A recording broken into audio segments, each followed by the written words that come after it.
You know, Tampa Bay Watch has monitored the water quality in area waters for years now, but now that role seems even more pressing following the release of millions of gallons of contaminated water from the old Piney Point phosphate plant in Manatee County. The DEP says that areas around Port Manatee have started to show bloom concentrations. Remember, it's the algae that they're concerned about forming because of the nutrients that were in that contaminated water. Right now, they say the algae blooms are small, but that doesn't mean that there isn't concern there. Fox 13's Kimberly Quizon has more. The discharges from Piney Point into Tampa Bay stopped 2 weeks ago, and Tampa Bay Watch has been out looking for algae blooms and assessing the environment. One of their biggest concerns is seagrass beds, which are a vital part of our bay system. They absorb nutrients and other material from the water to keep the bay clean, and they provide habitat and food sources for some of our most important marine life.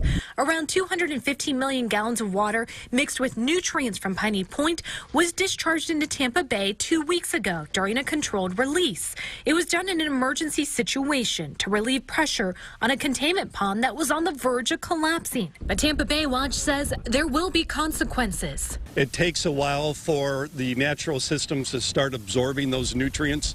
So what we want to be able to do is come out and look and see what background conditions are, so that when those communities like macroalgae start to explode in numbers, we're able to document those impacts that are occurring. This is macroalgae. It occurs naturally in the bay from nutrients that come down from rivers or other sources.